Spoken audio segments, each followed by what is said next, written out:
మంచు జల్లు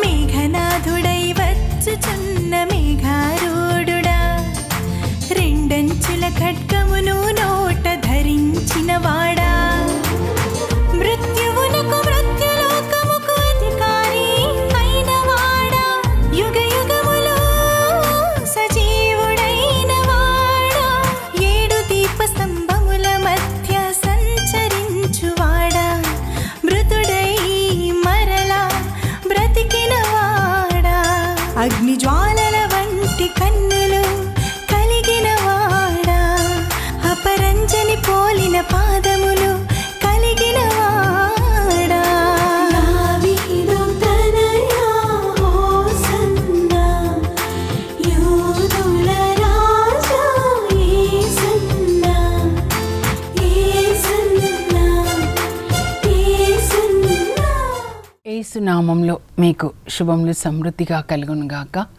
మధురం నీ వాక్యం అనే కార్యక్రమానికి స్వాగతం. ఈరోజు మనం దేవుడు నాటిన నీతి వృక్షంలు అనే అంశం 14వ భాగం ధ్యానించుకుందామండి.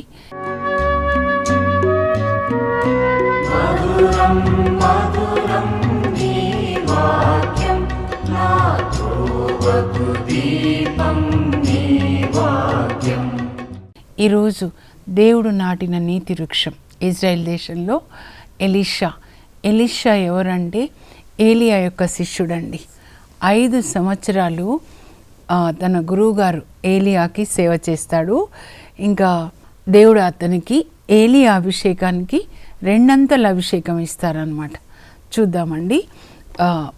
ఈరోజు అయితే మనము 2వ రాజుల గ్రంథంలో 2వ అధ్యాయం నుంచి 13వ అధ్యాయం వరకు మనం చదువుకోవాలండి. అయితే అర్ధగంట 28 నిమిషాలు కాబట్టి కొంచెం బ్రీఫ్గా నేను చెప్తాను, ఓకేనా?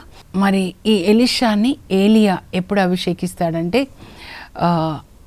రాజుల మొదటి గ్రంథంలో కార్మెల్ కొండ మీద ఏలియా బాలు ప్రవక్తల్ని సవాల్ చేస్తాడు.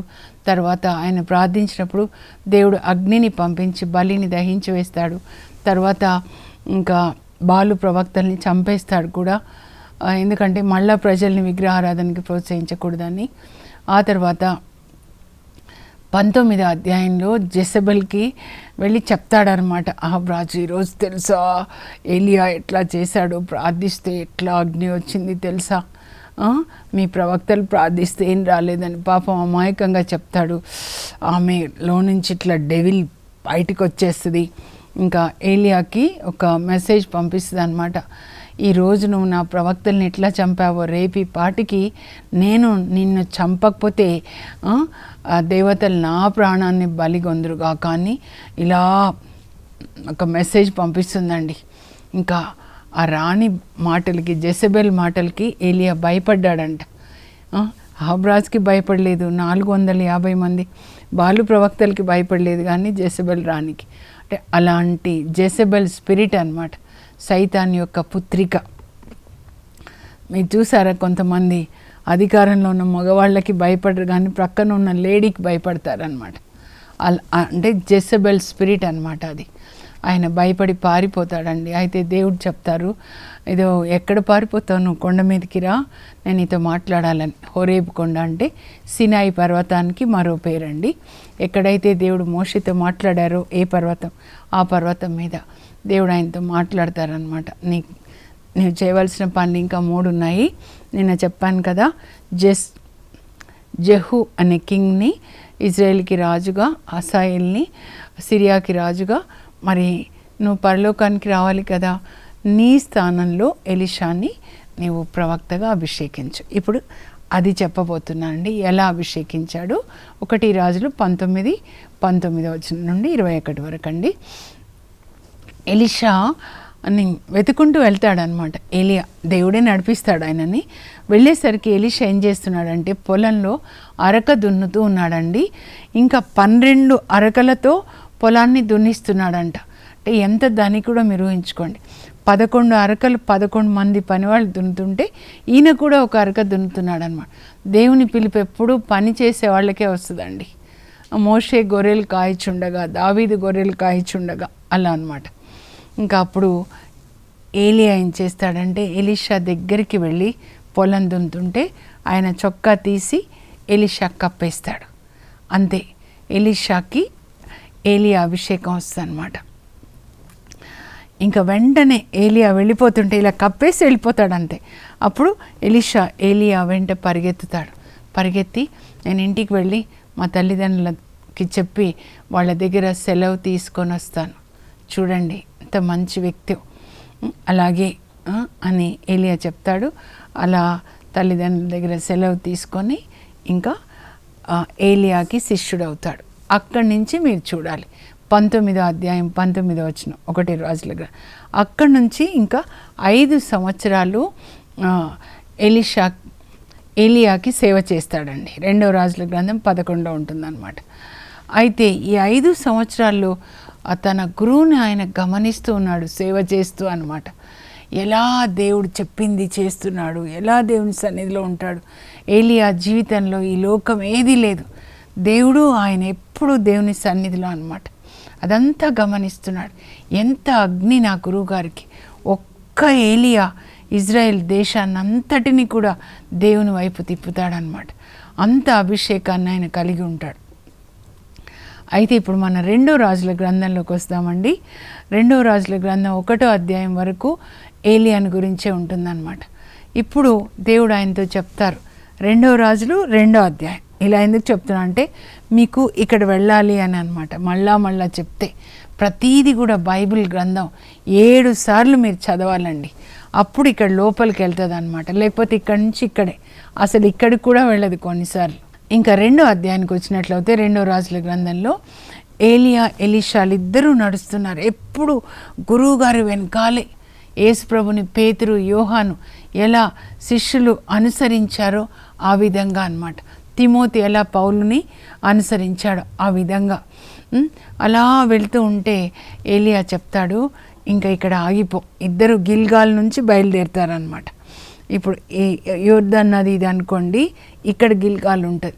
మీరు యెహోషువ గ్రంథం చదివితే వాళ్ళు యోర్దాన్ దాటిన తర్వాత ముందు అడుగుపెట్టిన స్థలం గిల్గాల్ అన్నమాట. ఇప్పుడు వీళ్ళిద్దరూ గిల్గాల్ నుంచి బయలుదేరుతూ ఏలియా అంటాడు, ప్రభు నన్ను పరలోకానికి తీసుకెళ్తున్నారు, ఇంకా నువ్వు ఇక్కడ ఆగిపో అని. అప్పుడు ఎలీషా అంటాడు, సజీవుడగు యావే తోడు నీ తోడు నేను నిన్ను వదలను.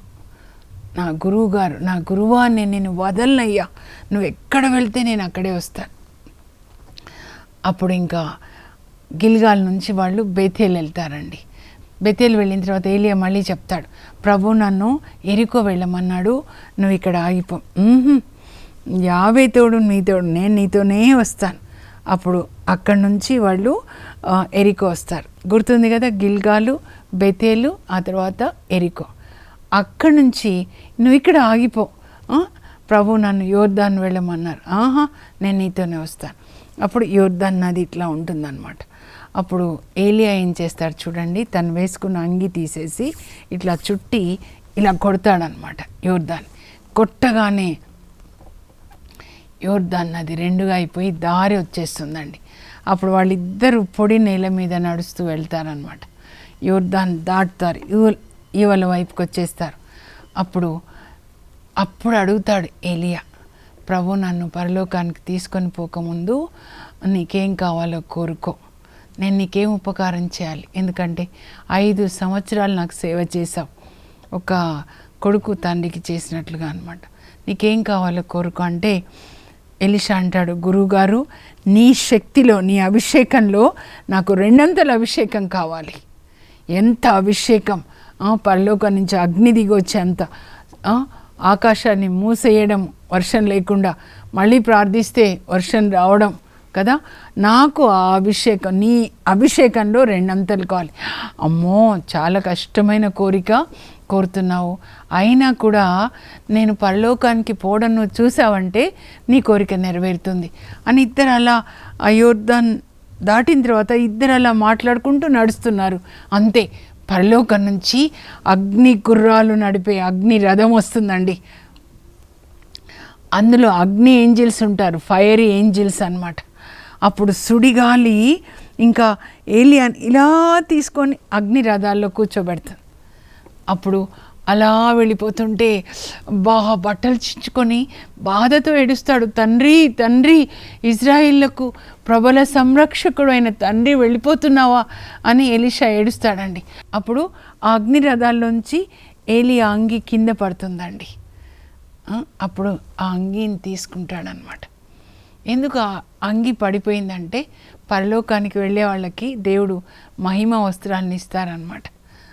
ఇప్పుడు పరలోకానికి వెళ్ళిన తర్వాత ఏం జరిగింది అని ఇక్కడ రాయలేదు, కానీ నేను మళ్ళా చెప్తున్నాను, నా ఇమాజినేషన్ అనమాట.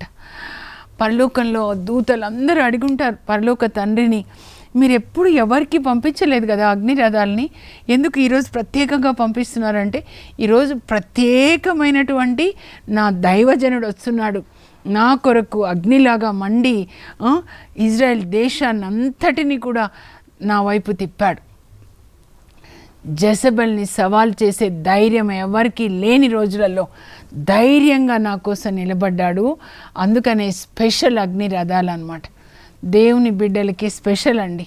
మోషే మరణించినప్పుడు దేవుడే స్వయంగా ఏం చేస్తాడంటే సమాధి చేస్తాడు. ఈరోజు ఏలియా కొరకు అగ్ని రథాలు. అక్కడ ఏలియా అగ్ని రథాల్లో పరలోకానికి వెళ్ళి అడుగు పెట్టగానే అందరూ చప్పట్లు కొట్టుంటారు. ఈ లోకంలో మనం చూస్తుంటాం కదా, అక్కడ పరలోకంలో పొందాలండి ఇలాంటి సన్మానం అన్నమాట. దేవదూతలు అందరూ వరుసగా కిరీటాలు పట్టుకొని ట్రేస్లో ఉండొచ్చు అన్నమాట. ఇంకా మహిమ వస్త్రాన్ని తొడిగిన తర్వాత కిరీటాలు, ఒక కిరీటం జీవ కిరీటం అన్నమాట. యేసుప్రభు చెప్పుంటారు, నాన్న చూడు నాన్న అని. ఇప్పుడు తండ్రి దేవుడు జీవ కిరీటం, తర్వాత మహిమ కిరీటం, తర్వాత ఎన్నడూ వాడబారని కిరీటం అన్నమాట. అట్లా ఒకదాని తర్వాత ఒకటి దేశాన్నంతటిని కూడా దేవుని వైపు తిప్పిన నా కుమారుడా, షబాష్, కంగ్రాచులేషన్స్ అని చెప్పుంటారు. ఇదంతా నా ఇమాజినేషన్ అండి. అయితే ఇప్పుడు క్రింద మనం వచ్చేసినట్లయితే ఏలియా అంగి కింద పడింది కదా, ఏలియా పరలోకానికి పోవడం కూడా ఎలీషా చూశాడు. అంటే ఇదంతా కూడా ఆత్మలో జరుగుతుందన్నమాట, స్పిరిచువల్ రెల్మ్లో.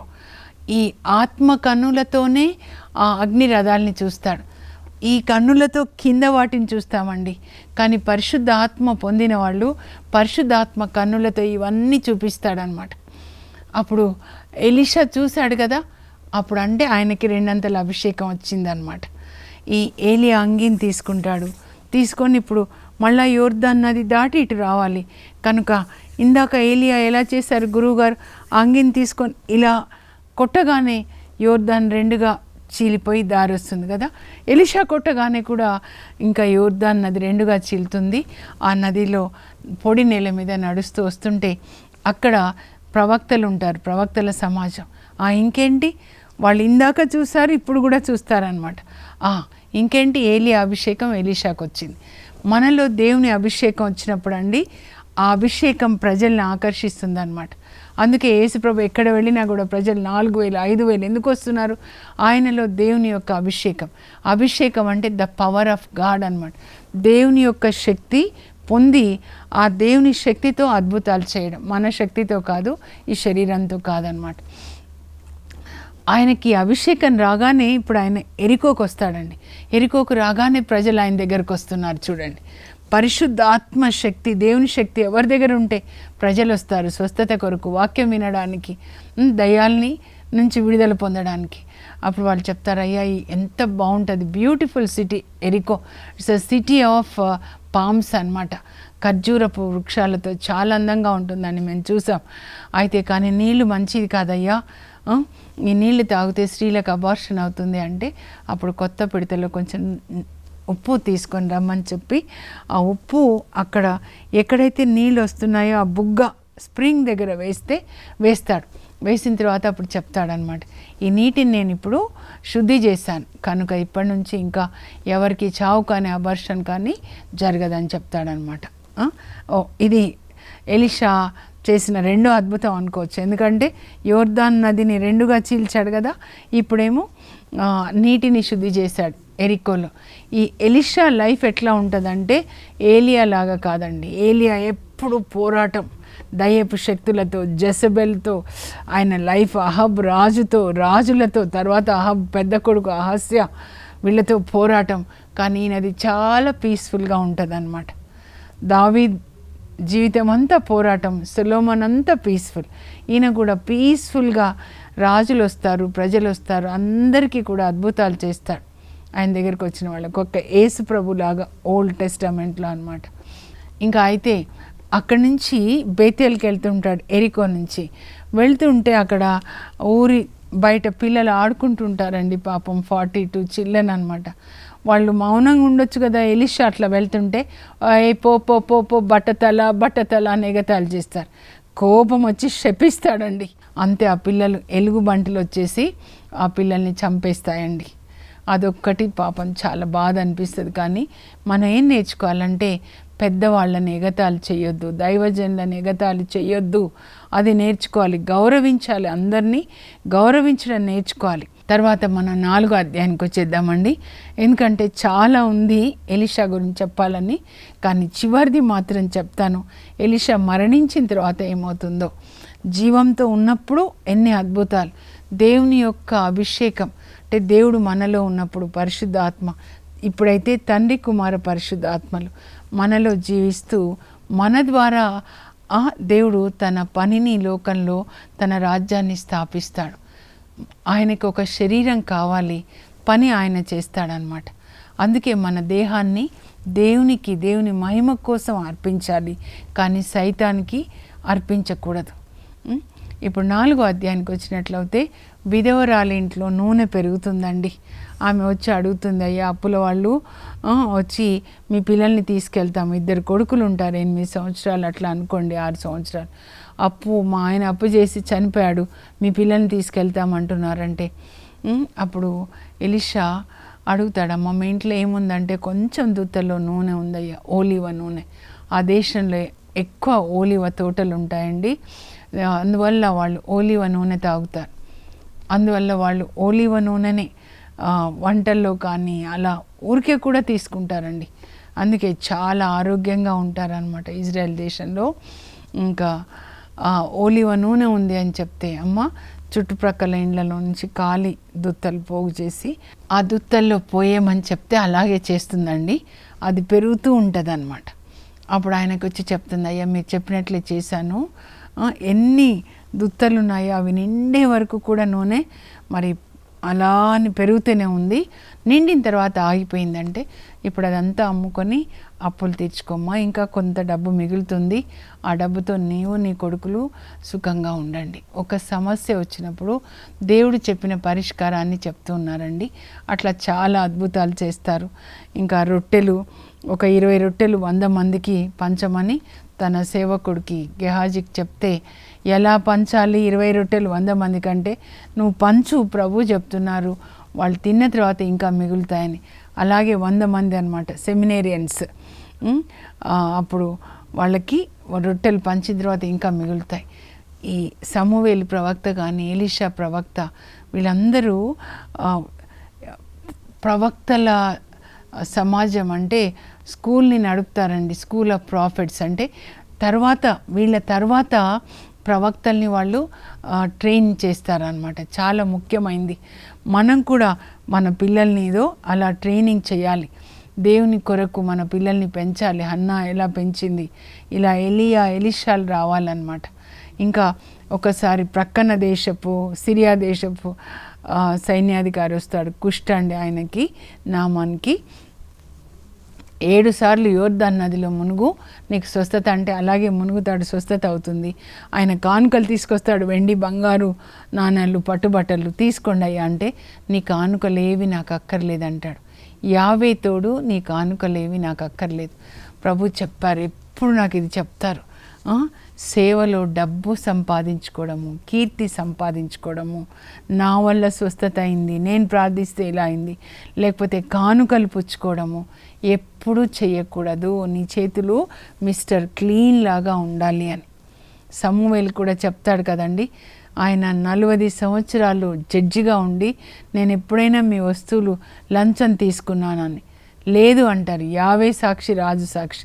ఇప్పుడు ఈయన అక్కడ ఒక రథంలో బంగారు నాణాలు, వెండి నాణాలు, పట్టుబట్టలు కనబడుతున్నాయి. ఎంత బ్రతిమలాడినా వద్దంటాడండి.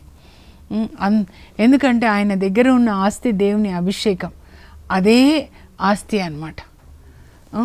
తన గురువు ఏలియాని ఎలీషా అనుసరిస్తాడు, కానీ ఎలీషా సేవకుడు ఉన్నాడు గెహాజీ అన్నమాట.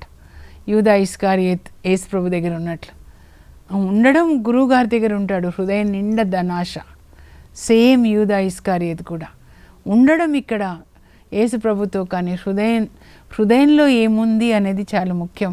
ఆ గెహాజీ ఆశపడే అబద్ధాలు చెప్పి కానుకలు పుచ్చుకుంటాడు. ఫలితంగా తనకి తన కుటుంబానికి కుష్ఠ వచ్చేస్తుంది అన్నమాట. ఇంకా చాలా అద్భుతాలు ఉన్నాయండి, మీరు చదువుకోండి. 13వ అధ్యాయం వరకు మీరు చదువుకోండి. నాకు చాలా ఇష్టం ఎలీషా గురించి చదవాలి. చాలా ఆనందంగా ఉంటుంది. పసిబిడ్డలు తల్లి పాలు తాగితే ఎలాగో అంత బాగా అనిపిస్తుంది, ఎక్కువ చెప్పాలనిపిస్తుంది అన్నమాట. అయితే 6వ అధ్యాయంలో ఒకటి చెప్తానండి. అక్కడ ఇది ఇజ్రాయెల్ దేశం కదా, ప్రక్కన సిరియా, వాళ్ళు ఎప్పుడు యుద్ధాలు అన్నమాట. ఇప్పుడు మన ఇండియా పాకిస్తాన్ అట్లా శత్రుత్వము. అయితే ఈ సిరియా రాజు చాలా రహస్యంగా సీక్రెట్గా వాళ్ళ సైన్యాన్ని పంపిస్తుంటాడనమాట. ఇదో ఇజ్రాయెల్కి ఇక్కడ పంపించడము, నజరేత్ దగ్గర పంపించడము, లేకపోతే కింద ఎరికో దగ్గర పంపించడం, యెరూషలేం దగ్గర పంపించడం, అవన్నీ కూడా ఎలీషాకి పరిశుద్ధ ఆత్మదేవుడు చూపిస్తారు. వెంటనే ఎలీషా రాజుకు చెప్తాడు, అదిగో అక్కడికి వెళ్ళొద్దు, సిరియా సైన్యం అక్కడ పొంచి ఉన్నారు బార్డర్లో, జాగ్రత్త అని ప్రజల్ని హెచ్చరించండి అని. అప్పుడు వెంటనే రాజు జాగ్రత్త పడతాడనమాట. అలా ఎక్కడికి పంపించినా కూడా, ఎంత రహస్యంగా పంపించినా, మరి ఎలీషాకి ప్రభు చెప్తున్నారు, ఎలీషా వెళ్ళి రాజుకి చెప్తున్నాడు, రాజు జాగ్రత్త పడుతున్నాడు. అప్పుడు సిరియా రాజు అంటాడు అక్కడ ఉన్నటువంటి తన ప్రజలతో, ఎవరు మన రహస్యాలు వెళ్ళి అక్కడ రాజుకి చెప్తున్నారు, ఇజ్రాయెల్ రాజుకి, నేను ఎంత రహస్యంగా మన సైన్యాన్ని పంపించినా ఆ రాజుకి ఎట్లా తెలుస్తుంది, ఆయన ఎట్లా జాగ్రత్తలు తీసుకుంటున్నాడు, మీరు దేశద్రోహం చేసినారంటే, కాదయ్యా, అక్కడ ఇజ్రాయెల్ దేశంలో ఎలీషా అని ఒక ప్రవక్త ఉన్నాడు, మీరు మీ పడక గదిలో ప్లాన్ చేసినా సరే ఆయనకు తెలిసిపోతుంది, అప్పుడు కోపం వచ్చేసి ఆయనని పట్టి బంధించి తీసుకొని రండి అని చాలా సైన్యాన్ని పంపిస్తాడు రాత్రిలో అన్నమాట. అప్పుడు ఉదయాన్నే 3 గంటలో అంత అనుకోండి, లేచేసరికి ముందు పనివాళ్ళు లేస్తాడు ఎలీషా సేవకుడు గెహాజీ, లేచి చుట్టూ సిరియా సైన్యాన్ని చూస్తాడనమాట. దోతాన్లో ఉంటారు వీళ్ళు. ఎంతమంది, అమ్మో గురువు గారు కొంప మునిగింది, లేవండి అంటే, ఏమైందంటే, ఎంతమంది సైన్యం వచ్చారు, శత్రువులు మనల్ని పట్టుకోవడానికి అనగానే కూల్గా లేస్తాడండి ఎలీషా. లేచి అలా అని చూస్తాడు సిరియా సైన్యాన్ని. గెహాజీతో చెప్తాడు, నువ్వు భయపడకు, వాళ్ళ వైపు ఉన్న కంటే మన వైపు ఉన్న వాళ్ళు ఎక్కువ మంది ఉన్నారు అని చెప్తాడు. ఎవరున్నారు, మన ఇద్దరమే కదా అంటే, కాదు నువ్వు చూడు అని ప్రభా ఈయన కన్నులు తెరు అంటే ఆత్మ కన్నులు. అప్పుడు ఆత్మ కన్నులతో చూస్తే పరలోకం నుంచి దేవుడు అగ్ని రథాలని పంపించారండి. ఏలియా తీసుకెళ్ళడానికి ఒక్క అగ్ని రథం అయితే, ఎలీషాని కాపాడడానికి అగ్ని రథాలు ఒక కాంపౌండ్ లాగా అన్నమాట చుట్టూ ఉంటాయి. ఎలీషా చుట్టూ, దోతాన్ చుట్టూ ఉన్నట్లుగా అన్నమాట. అప్పుడు ఆ అగ్ని రథాల్లో అగ్ని దేవదూతలు ఉంటారు, వీళ్ళు ఎక్కువ ఉన్నారు వాళ్ళకంటే. తర్వాత ఒక ప్రార్థన చేస్తాడు ఎలీషా, ప్రభా వీళ్ళకి కన్నులు పోయేటట్టు చేయని. మొత్తం సిరియా సైన్యం అంతా గుడ్డి కళ్ళు అయిపోతారండి. అప్పుడు వాళ్ళని, ఇదిగో మీరు వెతికే ఎలీషా దగ్గర తీసుకెళ్తా రండి అని వాళ్ళని ఇజ్రాయేల్ రాజు కోటలోనికి తీసుకెళ్తాడనమాట.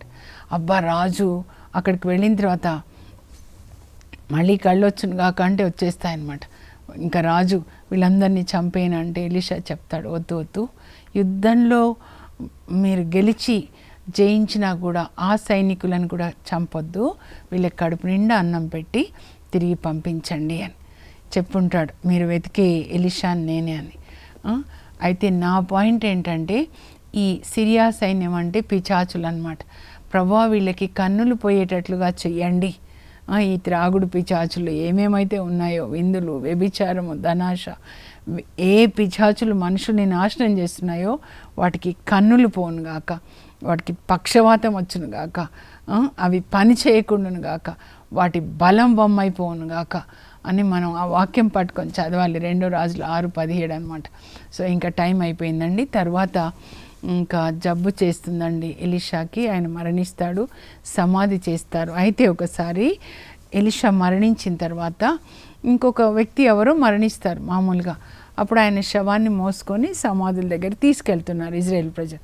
తీసుకెళ్తుంటే ఆ రోజులలో ఈ మొవాబు వాళ్ళు దండులుగా వచ్చి ఇజ్రాయేల్ ప్రజల మీద పడేవాళ్ళు, దోచుకోవడానికి వచ్చేవాళ్ళు అనమాట. పెద్ద దుర్మార్గుల ఏమంటారండి, గూండాల్లాగా ఒక గ్రూప్ లాగా వచ్చేవాళ్ళు అనమాట, పెద్ద గోల చేసుకుంటూ.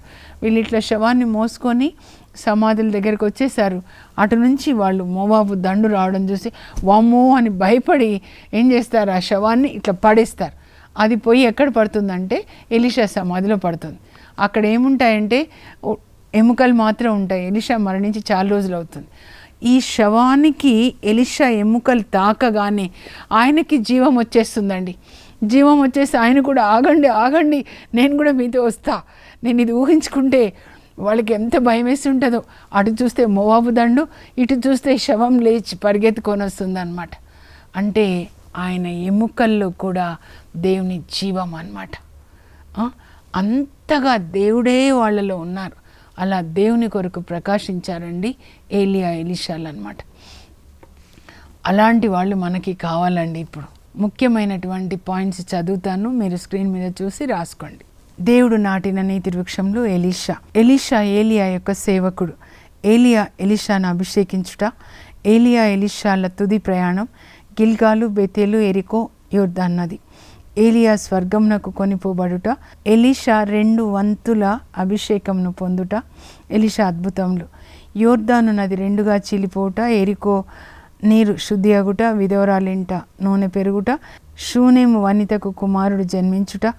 మరణించిన ఆ కుమారుడు తిరిగి బ్రతుకుట. రొట్టెలు పెరుగుట. నామాను కుష్ఠ నయమగుట. ఎలీషా నామాను కానుకలను నిరాకరించుట. ఎలీషా ఎముకలు మృతుని జీవంతో లేపుట. ఏలియా ఎలీషాలు చరిత్ర సృష్టించిన నీతి వృక్షములు. ఒక్క జీవితం ఇలా జీవించాలండి దేవుని కొరకు. ప్రార్థన చేసుకుందాం. పరలోకపు మా తండ్రి, మీ పరిశుద్ధ నామం నాకు స్తోత్రం కలుగును గాక. ఏలియా అభిషేకాన్ని ఎలీషా 2 అంతలుగా పొంది ఎక్కడికి వెళ్ళినా కూడా ప్రజల యొక్క అవసరాలని తీరుస్తూ ఉన్నాడు ప్రభా. వాళ్ళ సమస్యలకి పరిష్కారంగా ఉన్నాడు. అనేకులకు ఆశీర్వాదకరంగా ఉన్నాడు. ఎక్కడ అడుగు పెట్టినా కూడా అక్కడ ఊరు, ఆ పట్టణం ఆశీర్వదించబడుతుంది. అలాంటి అభిషేకాన్ని మాకు ఇచ్చి ప్రభా, మేము కూడా ప్రజలకి ఆశీర్వాదకరంగా ఉండేటట్లు కృప దయచేయండి. యేసు నామంలో అడుగుచున్నాం తండ్రి, ఆమెన్. ఈ ఎలియాల జీవితము మనకు ఆదర్శంగా ఉండును గాక. God bless you. Have a blessed day. For information, please contact us. Our address, Mrs. Jacinta Rani, 214 Pavani Estates, near St. Anthony's High School, Himayat Nagar, Street number 8, Hyderabad 29. మంచు జల్లు, ఇది మహిమ జల్లు, మంచు జల్లు.